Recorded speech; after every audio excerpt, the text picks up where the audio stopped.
चलो लाइव हूं मैं।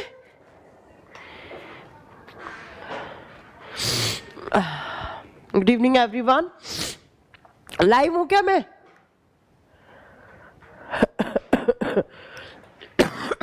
क्या मैं लाइव हूं?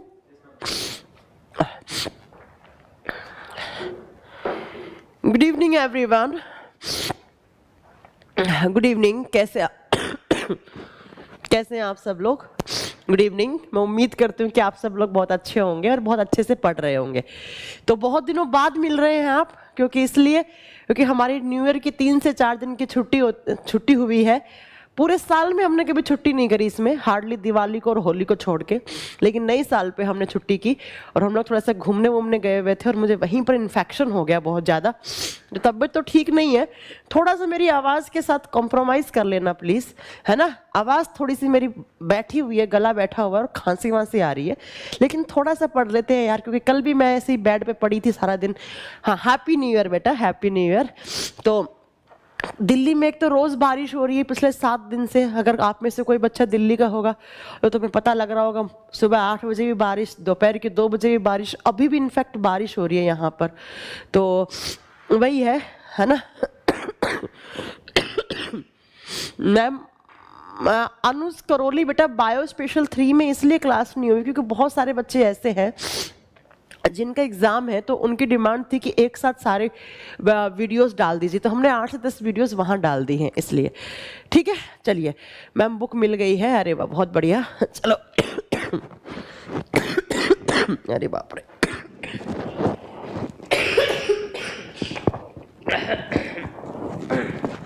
चलिए, तो आज की क्लास स्टार्ट करते हैं। मैम एंडोक्राइन सिस्टम का पीडीएफ नहीं मिला। नहीं, ऐसा नहीं हो सकता मैम, आपकी बुक बहुत सुंदर है बेटा। सुंदर नहीं होती किताब, पढ़ो अंदर से, पढ़ के बताओ कि कैसा है।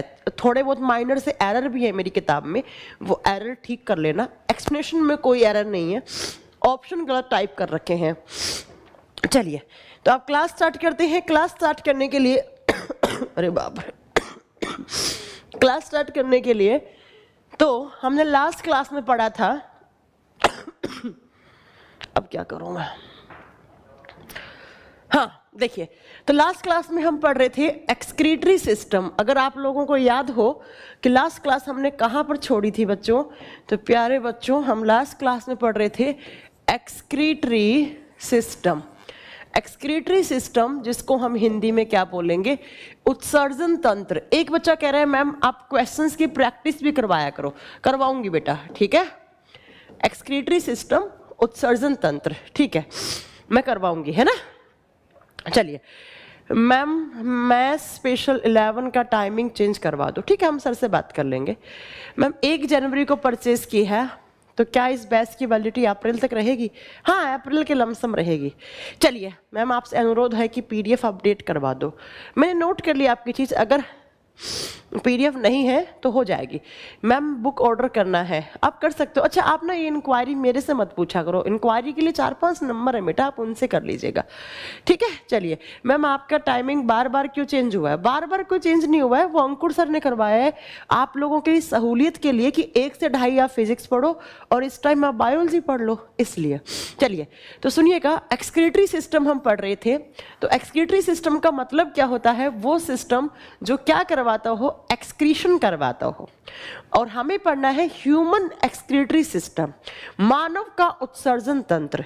अब जब हम बात करते हैं, मैम न्यू चैप्टर है, न्यू कहां से हो जाएगा?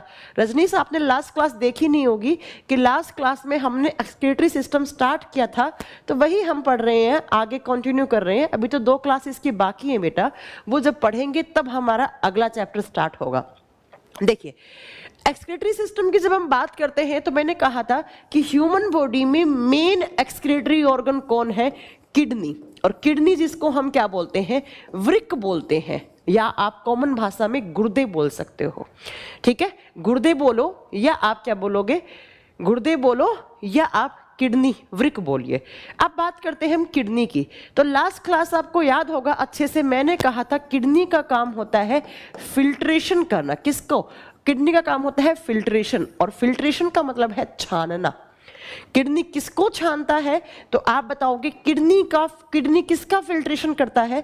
तो किडनी ब्लड का फिल्ट्रेशन करता है। ब्लड का मतलब क्या हो गया? रुधिर, रक्त या खून। अब ब्लड को फिल्टर क्यों करता है? क्योंकि ब्लड के अंदर क्या होता है? यूरिन, और यूरिन का मतलब होता है मूत्र या पेशाब। अब यूरिन को हमें ब्लड से अलग क्यों करना पड़ा? क्योंकि बच्चा, हाँ खुशबू मैं लाइव हूं बेटा, क्योंकि बेटा कि इस यूरिन के अंदर क्या होते हैं? टॉक्सिक कंपाउंड्स होते हैं, और वो कंपाउंड्स जो हमारे शरीर के लिए क्या हो सकते हैं? जहरीले हो सकते हैं, और अगर वो हमारे शरीर के अंदर रहे तो हमारी डेथ हो सकती है, हमारे ऑर्गन्स डैमेज हो सकते हैं। तो आप क्या बताएंगे? आप बताओगे कि एक्सक्रीटरी सिस्टम, अगर हम हमारे ह्यूमन एक्सक्रीटरी सिस्टम की बात करते हैं, मानव की उत्सर्जन तंत्र की बात करते हैं, तो आप क्या बताओगे? उसमें मेन एक्सक्रीटरी ऑर्गन कौन से होते हैं? हमारे किडनीज, हमारे गुर्दे। और अब पूछे किडनी का काम क्या होता है? किडनी किस प्रोसेस पे काम करता है? फिल्ट्रेशन, छानना। अब बात यह आती है कि किसको छानना? ब्लड को। ब्लड को क्यों छानोगे? क्योंकि ब्लड के अंदर कुछ अच्छी चीजें हैं, कुछ बुरी चीजें हैं। अच्छी चीज का मतलब क्या हो गया? ब्लड के अंदर ग्लूकोज है, ब्लड के अंदर एमिनो एसिड है, ब्लड के अंदर विटामिन है, और ब्लड के अंदर क्या क्या है? ब्लड के अंदर आपका बहुत सारे न्यूट्रिएंट्स होते हैं, ब्लड के अंदर आरबीसी, डब्ल्यूबीसी, प्लाज्मा, इन सब की हमें रिक्वायरमेंट होती है। लेकिन जो आप पानी पीते हैं, उस पानी से हमारे शरीर में यूरिन बनता है, और इसी यूरिन के अंदर टॉक्सिक कंपाउंड्स भी होते हैं, जहरीले यौगिक भी होते हैं, और इन जहरीले यौगिकों की वजह से हमें ब्लड को फिल्टर करना पड़ता है। तो ब्लड में से यूरिन को अलग करना, ये कौन से ऑर्गन का काम है? तो आप क्या बताएंगे? ये किडनी का काम है, ये हमारे किडनी, हमारे गुर्दों का काम है। अब मैंने आपको लास्ट क्लास में बताया था कि हमारे किडनी जो है, उसकी सेल, किडनी के अंदर कौन सी सेल्स होती हैं, या किडनी की यूनिट क्या है? तो किडनी के अंदर होते हैं छोटे छोटे नेफ्रॉन्स। तो किडनी किससे मिलकर बनी हुई है? नेफ्रॉन से मिलकर बनी हुई है। तो क्या मैं ये कह सकती हूं कि किडनी के अंदर हमारे गुर्दे हैं, उनके अंदर ब्लड को फिल्टर करने का काम कौन करता है? नेफ्रॉन्स करते हैं। ठीक है, नेफ्रॉन्स करते हैं। अब हम देखेंगे कि इस नेफ्रॉन के अंदर कैसे ब्लड फिल्टर होता है। तो जहां पर हमने लास्ट क्लास छोड़ी थी, तो मैंने कहा था कि अगली क्लास में मैं आपको बताऊंगी स्ट्रक्चर ऑफ नेफ्रॉन, एक नेफ्रॉन की संरचना कैसी होती है, ये नेफ्रॉन माइक्रोस्कोपिक स्ट्रक्चर में कैसे दिखेंगे, नेफ्रॉन की संरचना कैसे दिखेंगे आपको। ये नेफ्रॉन की संरचना दिखने में कैसे ये नेफ्रॉन जो है वो ब्लड को फिल्टर कर देते हैं। सत्यम कह रहे हैं मैम क्लास लेट से हुआ, क्लास बंद था, कल क्लास बंद था। हाँ, कल क्लास बंद थी। और ये रवि बार बार कमेंट कर रहे हैं बैच कब खत्म होगा, कैसे खत्म होगा। यार ये बताने के लिए हूं क्या मैं यहाँ पर? ये सब रिप्लाई करने के लिए नहीं हूं। आई एम ए टीचर, ठीक है? तो मेरे से आप बस जो पढ़ा रही हूँ उसमें कोई डाउट आ रहा है वो पूछिए। मैं ये नहीं बताऊंगी बैच कब खत्म होगा। आपने जब बैच परचेज किया होगा तो साफ पहली क्लास में बता दिया था कि 2.5 से 3 महीने में आपका बैच खत्म होगा। तो आप रोज रोज पूछने की जरूरत कहाँ है आपको? तो प्लीज एक बार कॉन्सेंट्रेट करें यहाँ पढ़ाई पे, अदरवाइज मैं कमेंट सेक्शन को ऑफ कर दूंगी और उसके बाद मैं पढ़ाऊंगी आपको। बाद में आप बोलोगे मैम हाई हेलो भी नहीं करती है हमसे, ठीक है? तो प्लीज थोड़ा सा यहाँ ध्यान दीजिए पढ़ाई पे। देखिए स्ट्रक्चर ऑफ नेफ्रॉन। अब मेरे प्यारे बच्चों मेरी कुछ बातें सुनना। ये जो चैप्टर है ना, इस चैप्टर से जितने क्वेश्चंस मैं करवाऊंगी ना आपको सिर्फ आप उतना याद रखना, इसके अलावा कुछ नए क्वेश्चंस नहीं आते हैं, ठीक है? सुनिए यहां से क्या क्या क्वेश्चन आते हैं। कुछ टर्म्स याद करने हैं आपको, कुछ नाम याद करने हैं आपको, like loop of Henle, glomerulus filter, Bowman's capsule, PCT, DCT, descending limb, ascending limb, collecting duct, ureter duct, urinary bladder, ऐसे ऐसे आपको नाम याद करने हैं, एग्जाम में यही आते हैं। उसके अलावा इस चैप्टर से क्या क्या क्वेश्चन आते हैं आपको याद होगा। लास्ट क्लास में मैंने बताया था अमोनोटैलिक, यूरियोटैलिक, यूरोटैलिक, ग्वानोटैलिक, उनका मीनिंग और उनका मीनिंग और उनके एग्जाम्पल। उसके अलावा क्या क्या क्वेश्चन आते हैं, यूरिन का पीएच वैल्यू क्या होता है, यूरिन का कलर क्या होता है, यूरिन में स्मेल क्यों आती है, एक दिन में किडनी कितने ब्लड को फिल्टर कर सकती है, फिल्ट्रेशन की रेट क्या है, फिर ब्लड आपकी यूरिन के अंदर पानी का अमाउंट कितना होगा, यूरिन का नॉर्मल कंपोनेंट क्या है, अबनॉर्मल कंपोनेंट क्या है।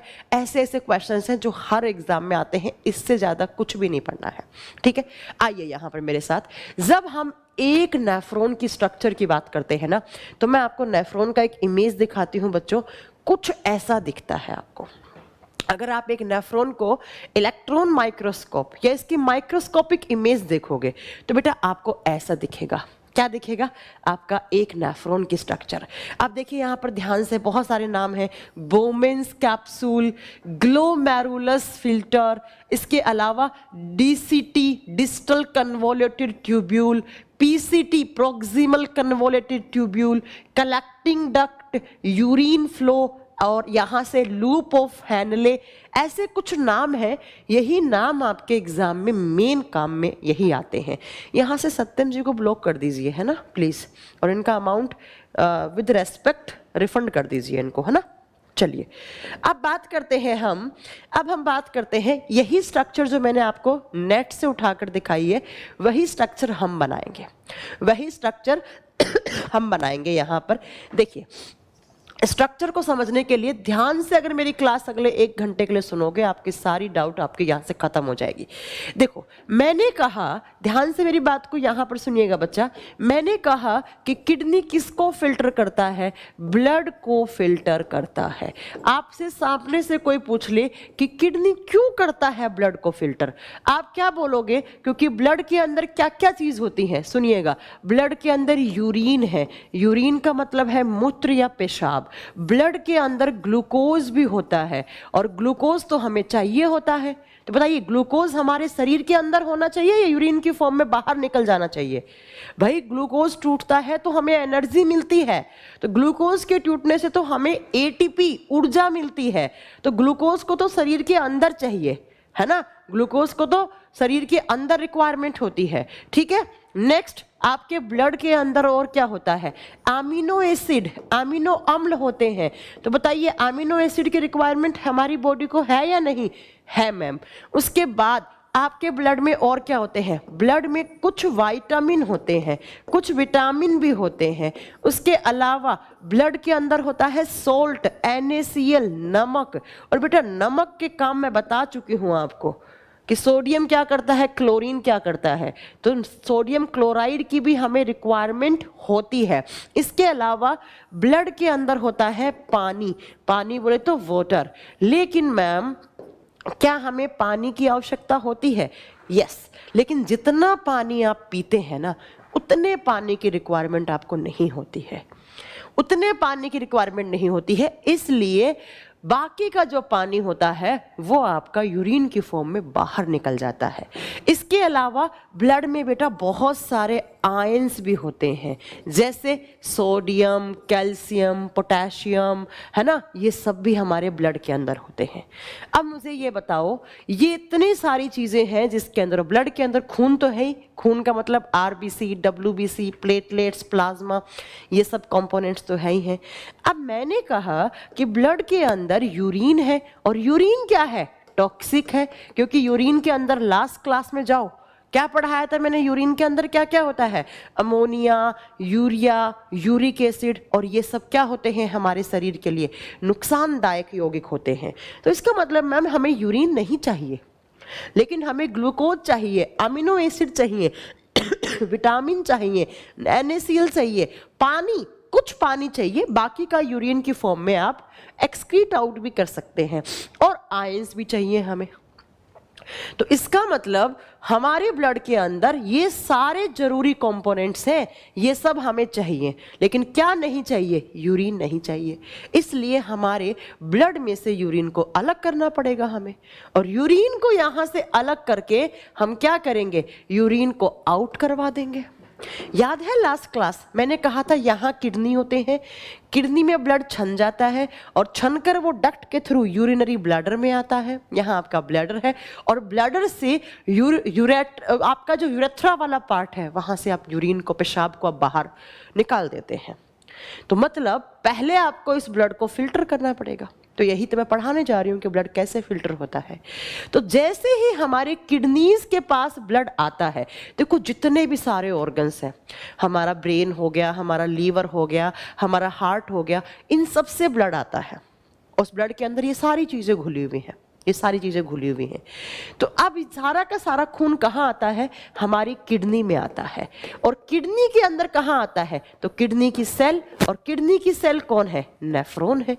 नेफ्रॉन क्या है? कोशिका है या यूनिट है, इकाई है किसकी? किडनी की। तो अब क्या होता है, ये सारा का सारा खून के अंदर इतने सारे जो भी आपके कंपोनेंट्स हैं, ये सारे कंपोनेंट्स किडनी में आते हैं। और किडनी के अंदर क्या है? नेफ्रॉन।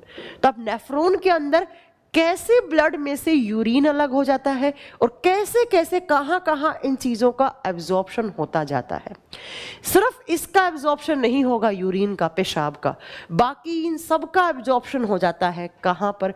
किडनी में। और किडनी के कहाँ पर? नेफ्रॉन में। और वही आपको पढ़ना है कि कैसे कहाँ पर हो जाता है। तो अगर आपको ये पॉइंट समझ में आया तो आगे जब मैं अब स्ट्रक्चर पढ़ाने वाली हूँ नेफ्रॉन की, बहुत अच्छे से आपको समझ में आएगा। देखो बेटा, सबसे पहले एक आर्टरी होती है, एक डक्ट होती है, एक नली होती है। डक्ट का मतलब हमेशा होता है नली, नलिका। इस डक्ट को कहते हैं हम रीनल आर्टरी। इसको कहा जाता है renal artery. Renal artery Hindi में भी सेम नाम है, रीनल धमनी बोल देंगे। ये धमनी क्या करती है? इस धमनी में आता है ब्लड, इस धमनी में खून आता है। ऐसे कहाँ से आता है ये खून? जितने भी सारे बॉडी पार्ट से ब्लड आता है, वो सारा का सारा बॉडी पार्ट से छोटी छोटी डक्ट होती हैं। जैसे ऐसे मान लो एक डक्ट यहाँ से लीवर से ला रही है, एक ला रही है ब्रेन से, एक ला रही है हार्ट से, ऐसे बहुत सारा खून लेकर आए। और खून में क्या क्या है? ये सब है। लेकिन अल्टीमेटली ये सारा खून कहाँ आता है? रीनल आर्टरी से। और इस रीनल आर्टरी में जैसे ही खून आता है, अब ये रीनल आर्टरी किससे लगी हुई होती है? ये नेफ्रॉन से लगी हुई होती है। और इस रीनल आर्टरी का काम होता है ब्लड को लाना। इसके अंदर क्या आया है? ब्लड आया है। और ब्लड का मतलब खून, और खून का मतलब क्या? इतनी सारी चीजें कहाँ आई? तो ये रीनल आर्टरी लाती है नेफ्रॉन में खून। अब नेफ्रॉन में क्या होता है बेटा? ऐसे नेफ्रॉन के अंदर ऐसे फिल्टर लगे हुए होते हैं, बहुत सारे ऐसे। फिल्टर का मतलब जैसे पानी आरओ फिल्टर, आरओ के अंदर क्या होते हैं? मेम्ब्रेन लगी हुई होती है फिल्टर की, और वो किसको छानती हैं? पानी के अंदर जो इम्प्योरिटीज है उनको छानती हैं। ऐसे ही हमारे नेफ्रॉन्स के अंदर नेचुरल फिल्टर पाए जाते हैं, ऐसे बहुत सारे फिल्टर लगे हुए हैं। और इन फिल्ट्रेशन का नाम क्या होता है? इन्हें कहा जाता है ग्लोमेरुलर फिल्टर। तो इनको दिखाएंगे हम ग्लोमेरुलर फिल्टर। ये साइंटिस्ट के नाम पे रखा गया है। तो कभी कभी ग्लोमेरुलस फिल्टर कहा जाता है। हिंदी में क्या बोलेंगे? ग्लोमेरुलर का गुच्छा, ग्लोमेरुलर का गुच्छा, ये लो। तो ये गुच्छा है। अब आप सोच रहे हैं मैम ये गुच्छा किस चीज़ का बना हुआ होता है? बेटा ये बहुत पतली पतली डक्ट्स होती हैं, और इन डक्ट्स के अंदर टिश्यूज़ होते हैं। और कौन से टिश्यूज़? तो स्क्वैमस टिश्यूज़ होते हैं। आगे हम आपको लिख पाएंगे। अभी आप सिर्फ इतना नोट करो चीज़ को कि रीनल आर्टरी, वो रीनल धमनी, वो धमनी है जो हमारे बॉडी के अलग अलग ऑर्गन से आए हुए ब्लड जिसके अंदर एंटर करता है। ब्लड यहाँ से एंटर करा है, प्रवेश करा है रुधिर, और फिर खून जाता है इन फिल्टरों के बीच में। अब ये फिल्टर क्या है? इन फिल्टर का नाम हमने क्या दिया बेटा? इनका नाम दिया ग्लोमेरुलस फिल्टर। अब ये फिल्टर ऐसे एक कप जैसी स्ट्रक्चर में रहते हैं, ऐसे ऐसे सी शेप का, ऐसे।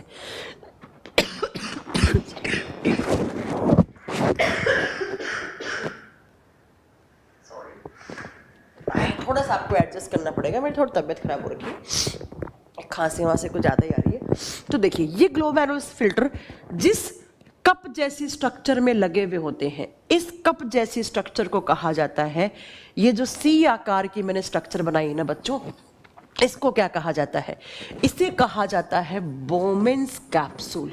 साइंटिस्ट के नाम पे रखा गया है Bowman's capsule. Bowman's capsule, Bowman's capsule. Hindi में इसको कहा जाता है बोमेन संपुट। बोमेन संपुट। एग्जाम में कैसे क्वेश्चन आता है कि नेफ्रॉन में जो सी के आकार का, कप के आकार का या सी लाइक स्ट्रक्चर जो होती है उसे क्या नाम दिया जाता है? बोमेन्स कैप्सूल, साइंटिस्ट के नाम पर। अब यहां से जो चीज जाती है, देखना यहां से जो चीज जाती है ऐसे, ये ध्यान से पढ़ना ऐसे। अब यहां पर ऐसे घुमावदार नलियों का जाल होता है ऐसे। ये आपकी नलियां स्टार्ट हो गई यहां से।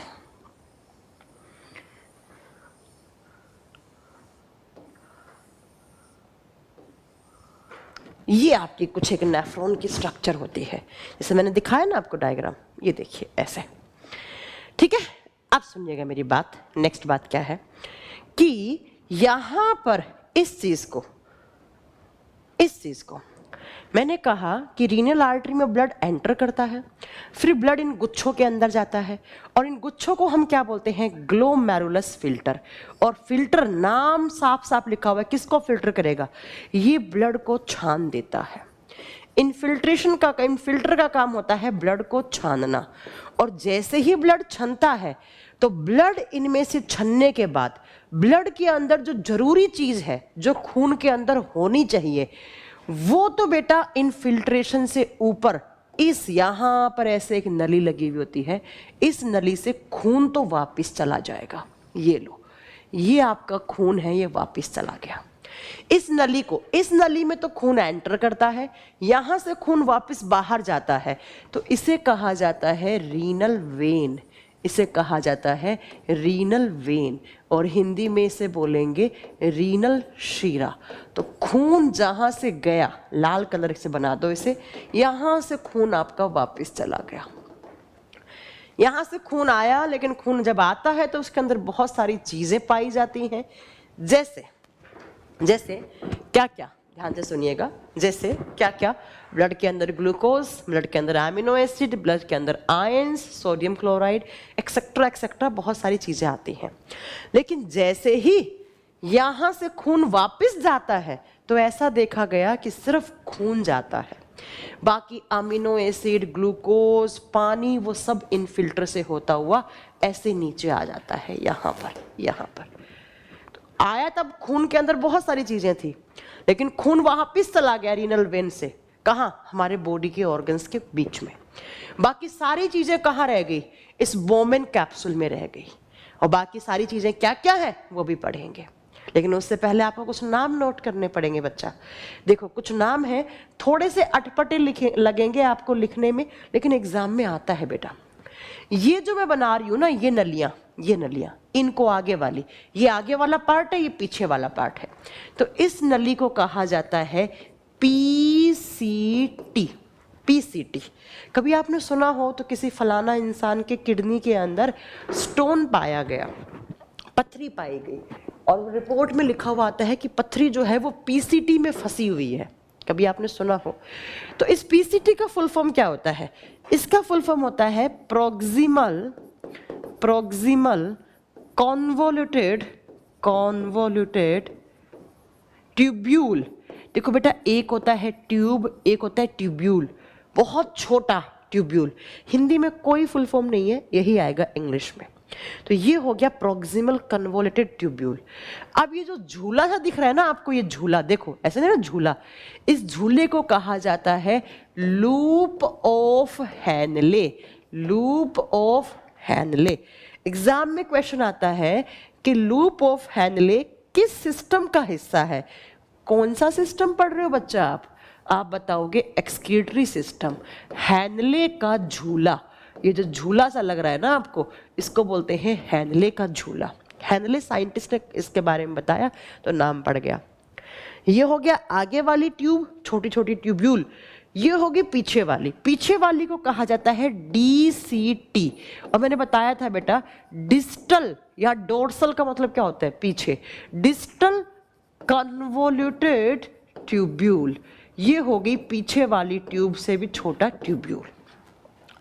और जहां पर यूरिन आकर कलेक्ट होता है, इस नली को, ये जो नली ऐसे बनाई है, इसको बोला जाता है कलेक्टिंग डक्ट। कलेक्ट करना, किसको कलेक्ट करती है, यूरिन को। हिंदी में कहा जाता है संग्रहित नलिका। थोड़ा सा टफ लग रहा होगा पढ़ने में, लेकिन ऐसा कोई टफ चीज नहीं है, ध्यान से पढ़ोगे सब समझ में आ जाएगा। तो मैंने कहा कि यहां से खून आया रीनल आर्टरी से, जब खून आता है नेफ्रॉन्स के अंदर तो देखा जाता है उस खून के अंदर बहुत सारी चीजें होती हैं। जैसे मैम थोड़ा ऊपर लिखो, दिख नहीं रहा, चलो इसी को ऊपर कर देंगे, चिंता क्यों कर रहे हो, ये लो, इसको ऊपर कर दिया। तो जब खून आता है रीनल आर्टरी में तो ऐसा देखा जाता है कि उस खून के अंदर बहुत सारी चीजें होती हैं, जैसे glucose, amino acid, sodium chloride, ions, vitamins, पानी, एक्सेट्रा एक्सेट्रा। लेकिन जब इस फिल्टर से खून वापस जाता है तो सिर्फ खून जाता है, क्योंकि खून की रिक्वायरमेंट है हमें। बाकी सारी चीजें इस बोमिन्स कैप्सूल में रह जाती हैं। और अब बोमिन्स कैप्सूल से ये नीचे नीचे नीचे आती जाती हैं, और जिस जिस चीज की रिक्वायरमेंट है वो यहाँ पर क्या होती है, उनका एब्जॉर्प्शन हो जाता है, उनका अवशोषण हो जाता है। और लास्ट में ये जो कलेक्टिंग डक्ट बची ना, इसके पास सिर्फ और सिर्फ क्या आता है, यूरिन, पेशाब आता है। और ये पेशाब यहाँ से जाता है यूरेटर डक्ट में, और डक्ट से आपके यूरिनरी ब्लैडर में, और ब्लैडर से यूरेथ्रा से आप इसको रिमूव कर देते हैं, बाहर निकाल देते हैं पेशाब को। अब हमें क्या पढ़ना है, हमें ये पढ़ना है, कुछ तो नाम याद करने हैं। देखो एग्जाम में कैसे क्वेश्चन आएंगे कि सबसे पहले नेफ्रॉन के किस हिस्से में ब्लड आता है रीनल आर्टरी में, खून कौन सी डक्ट से जाता है, रीनल वेन से। नेफ्रॉन के अंदर जो फिल्टर लगे हुए होते हैं उनको क्या कहते हैं, ग्लोमेरुलस फिल्टर। नेफ्रॉन के अंदर जो सी लाइक स्ट्रक्चर है, कप के जैसी संरचना है, उसे क्या बोलते हैं, बोमिन्स कैप्सूल, बोमिन का संपुट। फिर आपसे पूछते हैं what is the full form of PCT, proximal convoluted tubule. DCT का फुल फॉर्म, पीछे वाली नली, ये आगे वाली घूमी हुई नलिका, ये आगे की साइड घूमी हुई है, ये नेफ्रॉन के पीछे वाले हिस्से में है, इसलिए इसका नाम DCT, डिस्टल कन्वोल्यूटेड ट्यूब्यूल पड़ा। और जहां पर लास्ट में यूरिन आकर कलेक्ट होता है उसे कलेक्टिंग डक्ट, उसे संग्रहित नलिका कहा जाता है। रोहन का क्वेश्चन है कि PCT एंड DCT में डिफरेंस क्या है। बेटा PCT DCT में कोई डिफरेंस नहीं, ये आगे वाला पार्ट है नेफ्रॉन का, हाँ इनका फंक्शन अलग है, ये पीछे वाला पार्ट है। अब इस PCT के भी दो हिस्से होते हैं बच्चा, ये भी एग्जाम में क्वेश्चन आता है कभी कभी। इस PCT के भी दो हिस्से हैं, देखो ये जो है ना, ये वाला हिस्सा ऊपर से नीचे की तरफ उतर रहा है, ये ऊपर से नीचे की तरफ आ रहा है। इस हिस्से को अलग कलर के पेन से बनाती हूं मैं, ये ऊपर से नीचे की तरफ घूम रही है, इसको कहा जाता है डिसेंडिंग लिम्ब, इसे कहा जाता है डिसेंडिंग लिम्ब। और हिंदी में कहा जाता है उतरती हुई नलिका या अवरोही नलिका, या अवरोही नलिका, डिसेंडिंग लिम्ब। और जब ये नली ऊपर की साइड घूम रही है ऐसे, तो इसको कहा जाता है असेंडिंग लिम्ब। कहाँ लिखूं मैं, यहां पर ऐसे बना देती हूं, इसे कहा जाता है असेंडिंग लिम्ब, असेंडिंग लिम्ब। जब ये नली नीचे की तरफ उतर रही है तो अवरोही नलिका, और जब ऊपर की तरफ ऐसे जा रही है यहां से, ये देखो यहां से, तो उसे असेंडिंग लिम्ब या आरोही नलिका कहा जाता है, या आरोही नलिका कहा जाता है। अब इन सब के फंक्शंस नोट करने हैं, बस यही एग्जाम में आता है। ठीक है, इसको ऊपर कर देती हूँ। अगर किसी बच्चे को नहीं दिख रहा है, बेटा एक बार इस डायग्राम को ध्यान से मेरे साथ वापस पढ़ लो, फिर इन सब नाम याद कर लेना इनके। एग्जाम में क्वेश्चन आता है कि PCT DCT किस सिस्टम का हिस्सा है, एक्सक्रीटरी सिस्टम। कौन से ऑर्गन का हिस्सा है, किडनी का। लूप ऑफ हैनले किस सिस्टम का हिस्सा है, आप बताओगे एक्सक्रीटरी सिस्टम। बोमिन्स कैप्सूल कहाँ पड़ा, किडनी में, नेफ्रॉन के स्ट्रक्चर में। ग्लोमेरुलस फिल्टर कहाँ से पड़ा, तो ये सारे नाम आपको याद रखने हैं। अब इस डायग्राम को इधर कर दो और एक एक चीज के बारे में ढंग से पढ़ लो मेरे साथ, जैसे जैसे एग्जाम में क्वेश्चन आता है। 1 नंबर पर पॉइंट दोगे, नेफ्रॉन की स्ट्रक्चर पढ़ रहे हैं, नेफ्रॉन की संरचना, और 1 नंबर पे सबसे पहले लिखेंगे रीनल आर्टरी। रीनल आर्टरी, और रीनल आर्टरी का क्या काम होता है, किससे लगी हुई होती है, तो रीनल धमनी किससे कनेक्टेड है, ये रीनल धमनी हमारे नेफ्रॉन के किस हिस्से से, फिल्टर से, नेफ्रॉन के कौन से फिल्टर, ग्लोमेरुलस फिल्टर से जुड़ी हुई है, ग्लोमेरुलस फिल्टर से जुड़ी हुई है। It connected with glomerulus filter in the structure of nephron से जुड़ी हुई है। अब बात करते हैं इस रीनल आर्टरी का काम क्या होता है, तो जरा बताओ इसका फंक्शन क्या है। It receive blood from different parts of body। क्या समझ में आ रहा है, different parts of body। यह खून को मानव के शरीर के अलग अलग हिस्से से प्राप्त करती है। बेटा जितना भी खून किडनी में आता है, और किडनी से कहाँ, नेफ्रॉन में, तो नेफ्रॉन में कहाँ जाएगा सबसे पहले, रीनल आर्टरी में। तो एग्जाम में क्वेश्चन आएगा, कैसा क्वेश्चन आएगा एग्जाम में, कि उस धमनी का नाम बताओ जो अलग अलग बॉडी के पार्ट से आए हुए ब्लड को, ब्लड यहाँ प्योर इम्प्योर की बात नहीं हो रही है बेटा, ऑक्सीजन CO2 वाले की बात नहीं हो रही है, जो ब्लड को रिसीव करती है, तो उस आर्टरी का नाम क्या होता है, रीनल आर्टरी। रीनल आर्टरी है ना, रीनल आर्टरी। अब क्या होगा, ये रीनल आर्टरी क्या करती है, इसने ब्लड को रिसीव किया, और कहां से, तो बॉडी के अलग अलग पार्ट से। अब इसने रिसीव करके इस रिसीव्ड ब्लड को कहां ट्रांसफर किया, ग्लोमेरुलस फिल्टर से, क्योंकि ये कौन से फिल्टर से लगी हुई है, ग्लोमेरुलस फिल्टर से लगी हुई है ना। अब बेटा इस ब्लड के अंदर क्या क्या आया था, अब आप मुझे कमेंट करके बताइए, मैंने बहुत बार बता दिया है कि इस ब्लड के अंदर क्या क्या चीज आई। तो जो रिसीव किया है रीनल आर्टरी ने ब्लड, इस ब्लड के अंदर क्या क्या चीज है, ध्यान से सुनना मेरे प्यारे बच्चों। इस ब्लड के अंदर मैम सबसे पहले तो यूरिन मतलब पेशाब है, फिर अमीनो अम्ल है मैम, अमीनो एसिड है, और क्या क्या है मैम, ग्लूकोज है मैम, कुछ आयंस हैं, उसके अलावा और क्या क्या है, इसके अलावा NaCl sodium chloride and water पानी है। इतनी सारी चीजें हैं, है कि नहीं, हाँ जी मैम है। अब क्या होगा, अरे भाई ये क्या निकल गया, हाँ अब क्या होगा कि इस ब्लड जो रीनल आर्टरी है उसके पास जो ब्लड आया उसमें इतनी सारी चीजें हैं, लेकिन जब इस रीनल वेन से, जो यहां बनाई थी हमने रीनल वेन, ये देखो ये रीनल वेन है, यहां से जो खून जाएगा, यहां से सिर्फ खून जाएगा।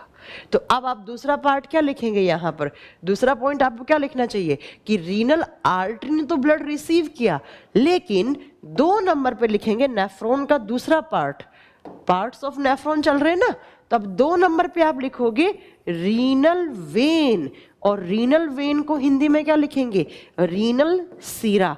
अब रीनल सीरा क्या करती है, रीनल आर्टरी तो ब्लड रिसीव किया, और ये क्या करेगी, ब्लड को वापस फेंक देगी, ये क्या करेगी, ब्लड को भेज देगी। तो लिखेंगे it transfer blood, it transfer blood to the body organs, blood to the body organs। यह खून को शरीर के विभिन्न भागों तक जाने के लिए भेज देती है। यह खून को शरीर के विभिन्न भागों तक, अलग अलग पार्ट्स तक, जहां जहां से खून आया था, विभिन्न भागों तक भेज देती है, भागों तक भेज देती है। ये रीनल वेन ने वापस भेज दिया। तो बेटा ये बताओ, खून आया रीनल आर्टरी में, चला गया रीनल वेन में, तो खून तो चला गया लेकिन ये खून किस किस को छोड़ गया, urine, amino acid, glucose, ions, नमक, पानी, इन सबको छोड़ गया और ये सब कहाँ रह गया? ये सब बेटा इस फिल्टर से होता हुआ, किस फिल्टर से होता हुआ? ग्लोमेरुलस फिल्टर से होता हुआ नीचे की साइड आया। अब बोमिन्स कैप्सूल एंड ग्लोमेरुलस फिल्टर के बारे में सिर्फ 2 पॉइंट नोट कर लो, कभी कभी एग्जाम में अगर आ जाए तो। अगर क्वेश्चन बनेगा तो सिर्फ मेरी बात पे यकीन कीजिएगा, यही क्वेश्चन बनेगा। 3 नंबर पे लिखेंगे बोमिन्स कैप्सूल। बोमिन्स कैप्सूल हिंदी में क्या बोलते हैं? बोमेन संपुट। बोमेन संपुट। अब इस कैप्सूल का ये क्या है? ये मैम एक कप लाइक स्ट्रक्चर है। किसके जैसी? सी लाइक। सी फॉर कैट होता है ना, वैसी। आप बताओगे एग्जाम में यही आएगा कि सी लाइक स्ट्रक्चर को क्या बोलते हैं हम। पहला पॉइंट तो लिखने, इसका आकार सी के आकार का है। दूसरा, इस बोमिन्स कैप्सूल के अंदर नेचुरल फिल्टर पाए जाते हैं। फिल्टर, और उन फिल्टर का नाम क्या होता है? Glomerulus filter. कौन से फिल्टर? Glomerulus filter. ग्लोमेरुल का गुच्छा, साइंटिस्ट के नाम पर है ये ऐसे नाम सारे। ग्लोमेरुलस फिल्टर होता क्या है? ये एक गुच्छा है। गुच्छा का मतलब क्या होता है? पूरा एक क्लस्टर है। किसका? तो आप बताओगे बेटा, ये गुच्छा बना हुआ होता है कैपिलरीज का। कैपिलरीज का, ये कैपिलरीज का गुच्छा है। हिंदी में लिखोगे ये केशिकाओं का गुच्छा है। अब ये केशिकाएं क्या होती हैं बाद में आगे पढ़ेंगे हम। It is a cluster of capillaries. यह है बहुत सारी छोटी छोटी छोटी छोटी छोटी छोटी केशिकाओं का गुच्छा है। नेक्स्ट, ये जो कैपिलरीज हैं ये एक प्रकार की टिश्यू से बनी हुई होती हैं। एक प्रकार का टिश्यू मतलब उत्तक। और कौन से टिश्यू? बेटा ये मोस्ट इंपॉर्टेंट क्वेश्चन है। इनफैक्ट नीट के एग्जाम में पूछा हुआ क्वेश्चन कि किस प्रकार के उत्तक ग्लोमेरुलस फिल्टर में लगे होते हैं। आप बताओगे स्क्वैमस। Squamous tissue. ये आगे पढ़ाऊंगी मैं आपको, एक टिश्यू की कैटेगरी होती है स्क्वैमस। ठीक है, स्क्वैमस। तो आप बताओगे स्क्वैमस टिश्यूज पाए जाते हैं कहां पर? हमारे ग्लोमेरुलस फिल्टर में। बस इतनी बात आपको नोट करनी है। 3 पार्ट पढ़ा दिए मैंने। किस किस के? नेफ्रॉन के 3 पार्ट कौन कौन सा? रीनल आर्टरी ब्लड को रिसीव करेगी, ब्लड का शक करेगी, है ना, ब्लड को चूस लेगी और कहां पर ट्रांसफर कर देगी? ग्लोमेरुलस फिल्टर में। ग्लोमेरुलस फिल्टर ब्लड को छान देंगे और ब्लड को वापस भेज देंगे रीनल वेन की तरफ। और ग्लोमेरुलस फिल्टर जिस कप लाइक स्ट्रक्चर में लगे हुए होते हैं उसे क्या बोलते हैं? बोमिन्स कैप्सूल। अब अगला हिस्सा कौन सा आएगा? अब आएगी मैम आगे की तरफ घूमी हुई नली, और उसको हम क्या बोलते हैं? तो 4 नंबर पे जो पार्ट होता है बेटा, यहां से क्वेश्चन का लेवल बहुत अच्छा स्टार्ट हो जाता है जो एग्जाम में आता है। 4 नंबर वाले हिस्से को बोलेंगे PCT, प्रोक्सिमल कन्वोल्यूटेड ट्यूब्यूल। अगर हिंदी मीडियम वाले बच्चों को लिखना है, जबरदस्ती की हिंदी बनानी है, तो इसे बोला जाता है आगे की तरफ घूमी हुई नलिका। आगे की तरफ घूमी हुई नलिका या घुमावदार नलिका। और बेटा ये जो PCT है वो ऐसे एक ट्यूब है। ऐसे ट्यूब का मतलब बहुत, ट्यूब्यूल मतलब बहुत छोटी नली, जिसको आंखों से नेक्ड आई से नहीं देख सकते आप सिर्फ उसको देखने के लिए आपके पास इलेक्ट्रॉन माइक्रोस्कोप की रिक्वायरमेंट होती है। अब यहाँ से एग्जाम में क्वेश्चन आता है।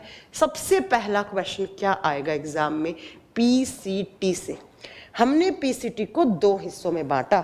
कौन कौन सा? मैम हमने बांटा यहाँ पर PCT को डिसेंडिंग लिम्ब और असेंडिंग लिम्ब। लेकिन सबसे पहले आप यहाँ पर नोट करेंगे कि इस PCT का फंक्शन क्या है। फंक्शन ऑफ PCT, यही जो एग्जाम में क्वेश्चन आता है। इसके कार्य क्या है? मेन 2 काम है बेटा इसके। पहला काम क्या है? जो आपका ब्लड में अमीनो एसिड और ग्लूकोज आया था, भाई मुझे अमीनो एसिड क्या करते हैं? बहुत सारे अमीनो एसिड जुड़कर प्रोटीन बनाते हैं हमारे शरीर में। तो मेरे शरीर में अमीनो एसिड की रिक्वायरमेंट है और ग्लूकोज से हमें एनर्जी मिलती है। तो ग्लूकोज और अमीनो एसिड यूरिन की फॉर्म में बाहर नहीं जाना चाहिए। तो यूरिन के अंदर क्या क्या चीज आई बेटा? यूरिन के अंदर अमीनो एसिड, ग्लूकोज, पानी, पानी के साथ और क्या था बेटा, कुछ विटामिन्स थे, NaCl, आयंस थे बेटा। तो क्या करा, इस पीसीटी से जब यहां से सारी चीजें आई, देखो ध्यान से सुनना, यहां से देखो, इस डायग्राम में आओ, यहां से खून आया, यहां से गया, लेकिन यहां से खून जाने के बाद जितना भी अमीनो एसिड और ग्लूकोज है वो जब इस पीसीटी में आएगा, प्रोक्सिमल कन्वर्टेड ट्यूब्यूल में आएगा, तो बेटा इसका काम होता है, पहला इट एब्जॉर्ब, किसका एब्जॉर्प्शन, किसको, तो पहला तो बताएंगे आप ग्लूकोज का अवशोषण करेगी, और दूसरा अमीनो एसिड। तो इसका कार्य, पीसीटी का प्रथम कार्य क्या हो गया, ग्लूकोज और अमीनो एसिड का अवशोषण करना। ठीक है, ठीक है अंगद, आपके क्वेश्चन का आंसर मिलेगा, पेशेंस रखो। तो बेटा देखो, अमीनो एसिड, ग्लूकोज का एब्जॉर्प्शन कर लिया, किसने, पीसीटी ने। दूसरा, जो बची हुई चीज है, बचा क्या क्या है, यूरिन, पानी, विटामिन, NaCl, आयंस, इन सब के अंदर it secrete H+ ions in urine. क्या मतलब हो गया बच्चा, यह मूत्र में, पेशाब में, मूत्र में H+ आयंस का श्रावण करती है, H+ आयन का श्रावण करती है। और बेटा जिसके अंदर H+ आयंस हो ना, वो चीज कैसी बनती है, एसिडिक बनती है, इसीलिए आपका यूरिन अम्लीय प्रकृति का होता है। और यूरिन का pH वैल्यू कितना होता है, 6। मैंने क्या बोला कि ये पीसीटी जो भी चीज पीछे से आई थी उसमें से ग्लूकोज और अमीनो एसिड का तो अवशोषण कर लेगी, और जो चीज बची है, जो आगे चलकर यूरिन, पेशाब बनने वाली है, उसमें हाइड्रोजन आयन सिक्रीट कर दिए। और जिस सॉल्यूशन के अंदर हाइड्रोजन आयन होता है उसका नेचर क्या होता है, एसिडिक, इसीलिए आपका यूरिन, आपका पेशाब अम्लीय प्रकृति का है, और उसका pH वैल्यू 6 होता है। तो बताओ, अगर एग्जाम में कभी क्वेश्चन पूछ ले कि नेफ्रॉन के किस हिस्से द्वारा हाइड्रोजन आयन का सिक्रेशन किया जाता है, पीसीटी।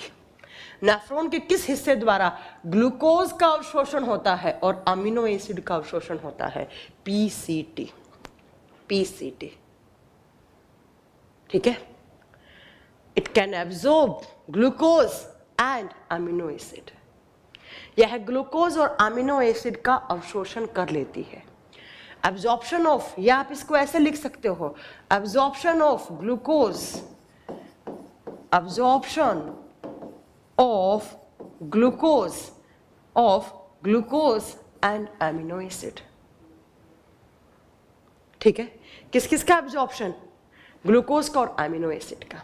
दूसरा, सिक्रीट कर देगी कौन से आयंस, हाइड्रोजन आयन। और जैसे ही हाइड्रोजन आयन जाएंगे, हमारा यूरिन, हमारा पेशाब किस प्रकृति का हो जाएगा, एसिडिक, और उसका pH वैल्यू कितना, 6। अब नेक्स्ट, इस पीसीटी को हमने दो हिस्से में डिवाइड कर दिया, PCT divided into 2 parts. Next point पे लिखेंगे, इस पीसीटी को हमने 2 हिस्सों में डिवाइड कर दिया। कौन कौन सा हिस्सा, तो लिखेंगे, एक साइड लिखेंगे डिसेंडिंग लिम्ब,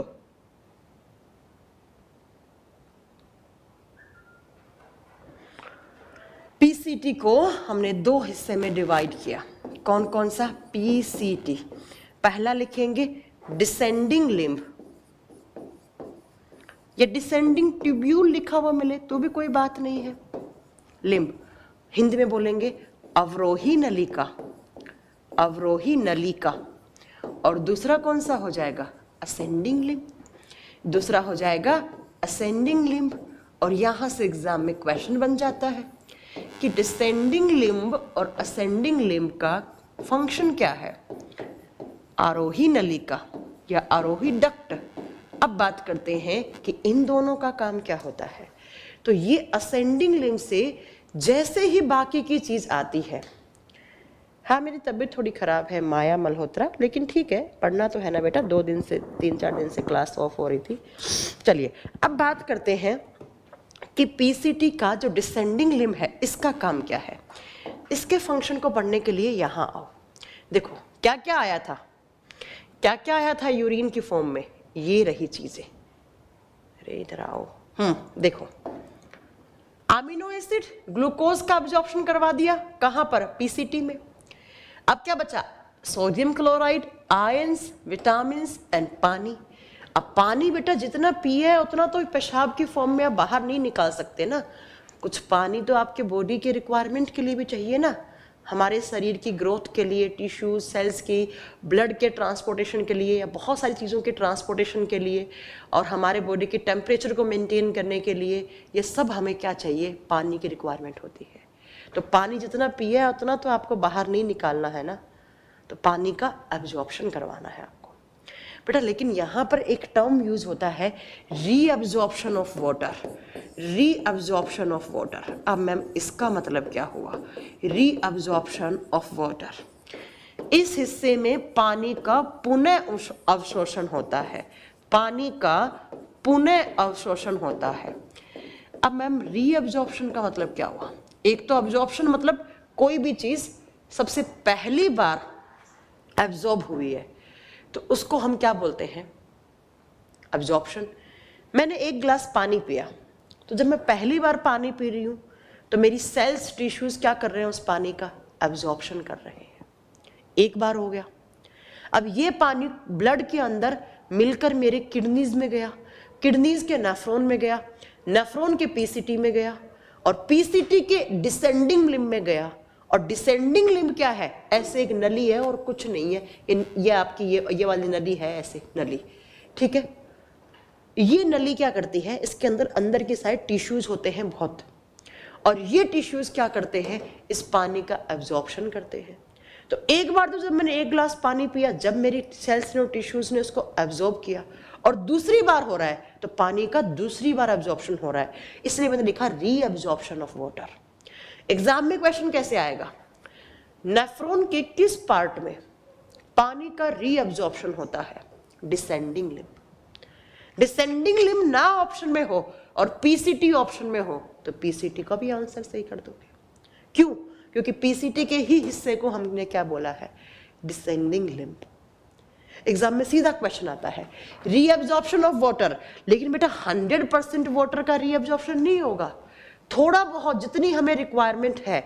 तो अगर ये पीसीटी के डिसेंडिंग लिम्ब ने पानी का अवशोषण नहीं किया तो हमारे शरीर में पानी की कमी हो जाएगी, और हमें क्या हो जाएगा, पानी की कमी से क्या होता है बताओ, डिहाइड्रेशन।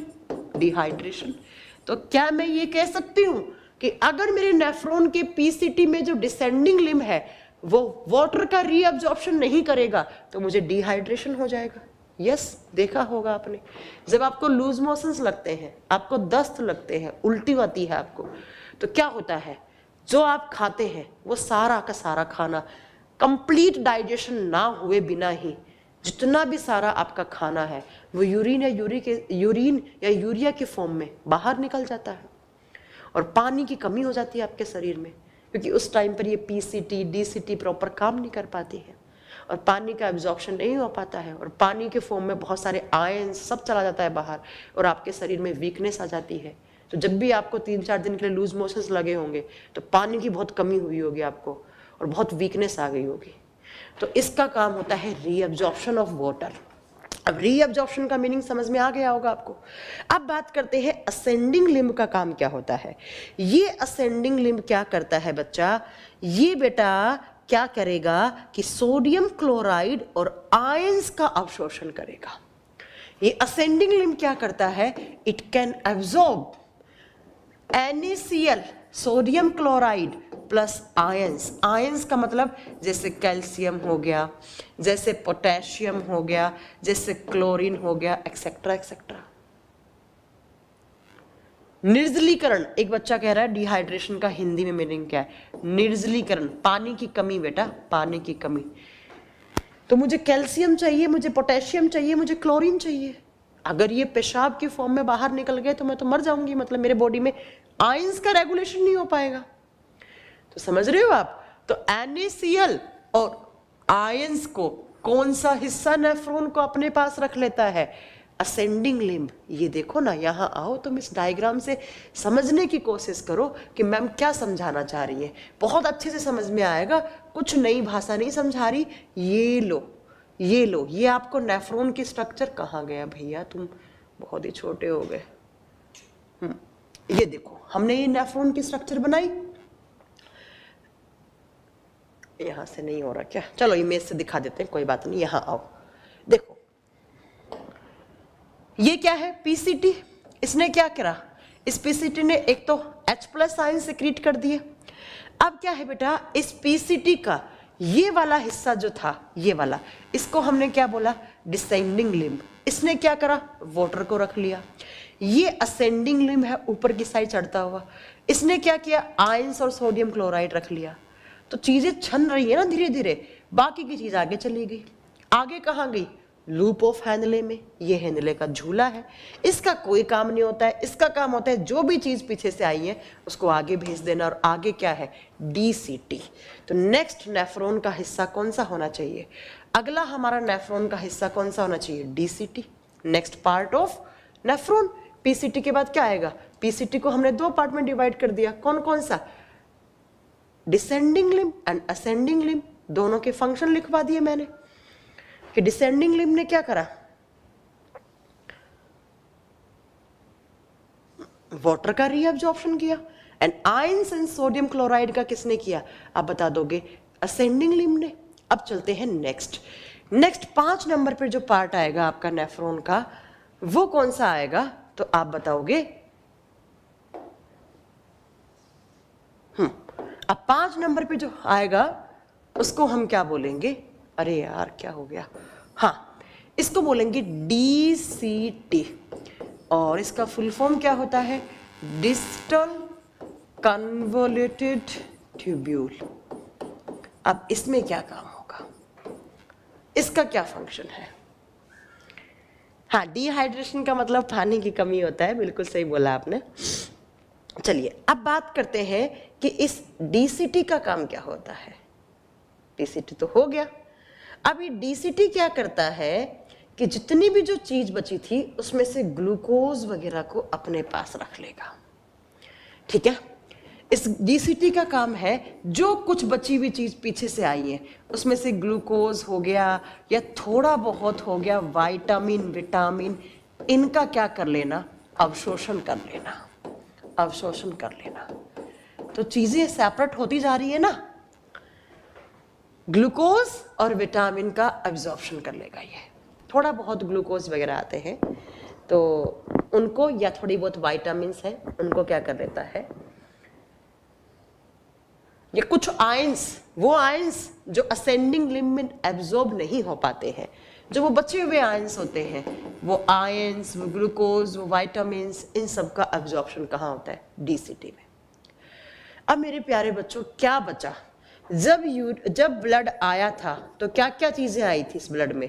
एक तो खून था, एक यूरिन था, उसके साथ अमीनो एसिड थे, उसके साथ पानी था, उसके साथ ग्लूकोज था, उसके साथ आयंस थे, उसके साथ NaCl था, उसके साथ कुछ विटामिन्स थी ब्लड में सोल्यूबल वाले, वो खून पानी में सोल्यूबल, क्योंकि पानी होता है ना यूरिन में। देखो सारी चीजें सेपरेट होती गई। ध्यान से सुनना, पानी, amino acid, ions, NaCl, vitamins, glucose सब सेपरेट हो गया। सिर्फ क्या बचा? यूरिन और कुछ मात्रा का पानी जिसका एब्जॉर्प्शन नहीं हो पाया। तो अब क्या बचा? सिर्फ यूरिन बचा। और ये यूरिन कहाँ जाएगा? ये पेशाब यहाँ से होता हुआ, इस डीसीटी से होता हुआ लास्ट में कहाँ आता है? इस कलेक्टिंग डक्ट के अंदर।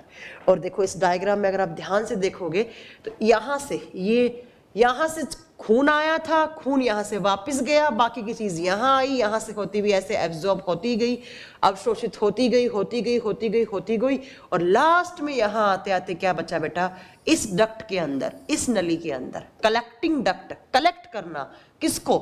यूरिन को। ये देखो यहाँ पर खून है और यहाँ पर यूरिन है, और अब ये यूरिन ऐसे नीचे की साइड एरो, यहाँ से ये से फ्लो हो रहा है, और यहाँ से फ्लो होकर कहाँ जाएगा यूरिन? ये यूरिन ऐसे डक्ट लगी हुई होती है, और उन डक्ट को क्या बोलते हैं? लास्ट क्लास में पढ़ाया था, यूरेटर डक्ट, पेशाब की नली। और पेशाब की नली किससे जुड़ी हुई होती है? यूरिनरी ब्लैडर से। और यूरिनरी ब्लैडर क्या है? मूत्राशय, जहां पर कुछ समय के लिए आपका यूरिन, आपका पेशाब स्टोर होता है, और फिर आप क्या करते हैं? यूरेथ्रा, मूत्र मार्ग द्वारा यूरिन को क्या कर दोगे? आउट कर दोगे। तो बेटा इस नेफ्रॉन के अंदर क्या हो रहा है? ब्लड का फिल्ट्रेशन हो रहा है, ब्लड का फिल्ट्रेशन।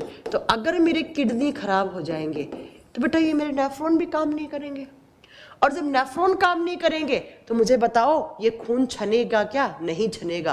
तो ये खून तो ऐसे होता होता खून तो यूरिन की फॉर्म में बाहर निकल जाएगा सारा। जब मैं पेशाब करूंगी तो इसमें खून, उसमें ग्लूकोज, उसमें अमीनो एसिड, उसमें सब चला जाएगा मेरा। इसलिए गुर्दे तो बहुत सही होने चाहिए आपके, है ना? तो समझ रहे हो, इसलिए ब्लड को फिल्टर करना पड़ा मुझे, क्योंकि ब्लड तो यहां से वापिस चला गया, बाकी सारी चीजें जिसकी मुझे रिक्वायरमेंट थी वो नेफ्रॉन के अलग अलग पार्ट में स्टोर होते गए। और किसकी जरूरत नहीं थी? यूरिन की, पेशाब की। तो यूरिन कहाँ कलेक्ट होता गया? कलेक्टिंग डक्ट में।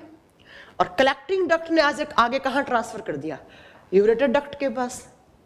और यूरेटर डक्ट ऐसे एक लेफ्ट किडनी से एक राइट किडनी से ऐसे आगे की साइड आएंगे यहाँ पर, और आगे यूरिनरी ब्लैडर है, उस ब्लैडर में यूरिन स्टोर होगा कुछ समय के लिए, उसके बाद बाहर निकाल देते हो आप।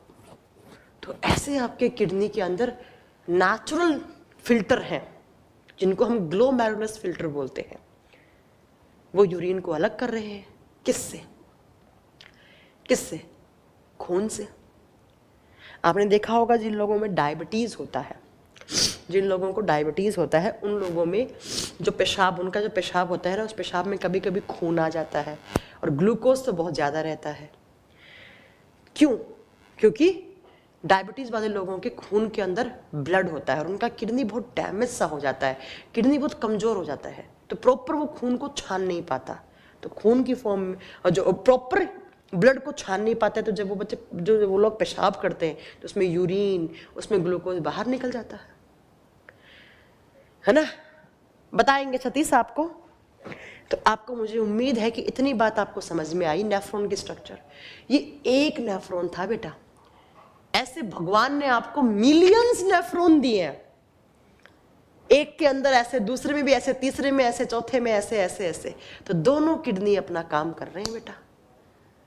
लेफ्ट वाली किडनी अपना काम कर रही है, राइट वाली अपना काम कर रही है, सारा दिन आपके ब्लड को फिल्टर कर रही है, सारा दिन फिल्टर हो रहा है आपका ब्लड। तो अगर किसी इंसान के गुर्दे खराब हो गए तो आप खुद समझ सकते हैं आप तो क्या प्रॉब्लम हो सकती है ना? समझ रहे हैं? मैम स्क्रीन की ब्राइटनेस कम है, चलो ब्राइटनेस बढ़वा देंगे। तो अब आपने आज क्या क्या पढ़ा, ध्यान से सुनना। हमने सिर्फ आज नेफ्रॉन की स्ट्रक्चर पढ़ी, और नेफ्रॉन क्या होता है? Nephron is the structural and functional unit of kidney. Kidney के अंदर क्या होते हैं? नेफ्रॉन। नेफ्रॉन वो फिल्टर जो ब्लड को फिल्टर करते हैं, है ना? अब इस नेफ्रॉन के हमने कितने सारे हिस्से पढ़े। पहला पढ़ा आपका रीनल आर्टरी, ये सब नाम से आप वाकिफ होना चाहिए, कभी एग्जाम में आ जाए तो।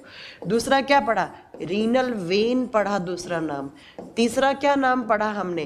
कप लाइक स्ट्रक्चर को क्या बोला हमने? बोमेन्स कैप्सूल, बोमेन्स संपुट, कैप्सूल बोमेन्स संपुट। उसके अंदर फिल्टर पढ़े, कौन से फिल्टर? Glomerulus filter.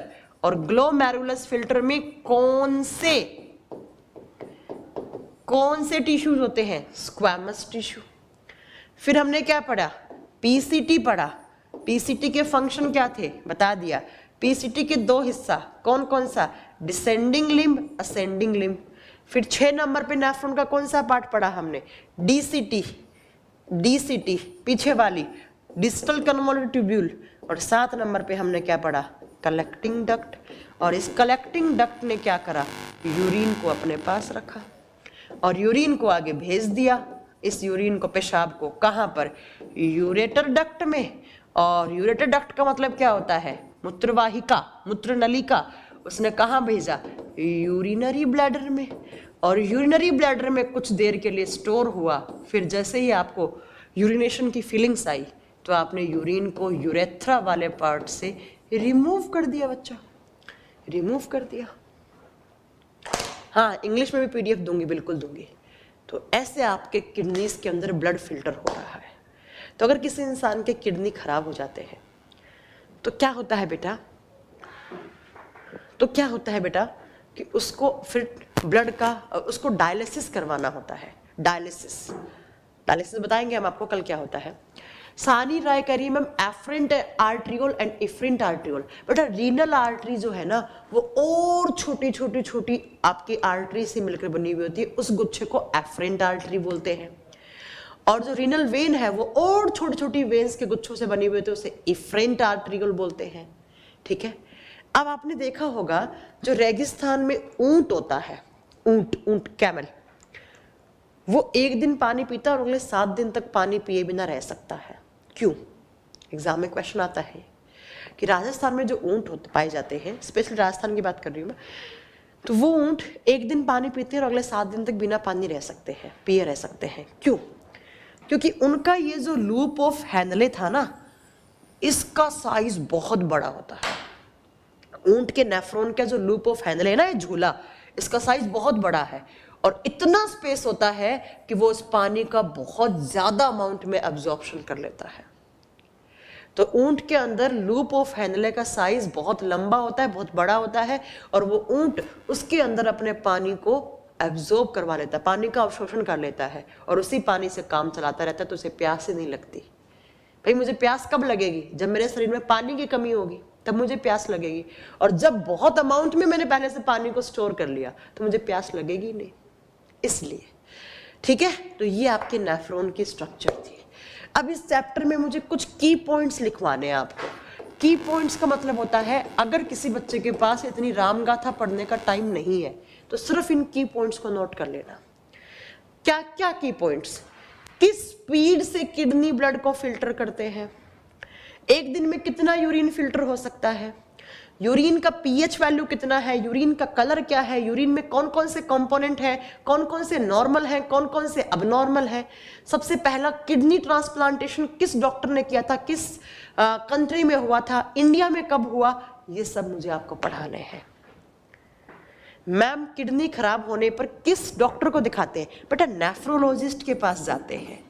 नेफ्रोलॉजिस्ट बोलते हैं उनको, ठीक है, उनके नेफ्रोलॉजिस्ट बोलते हैं।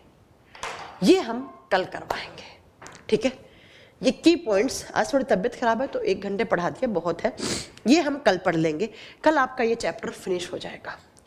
आज के लिए इतना बहुत है। ठीक है।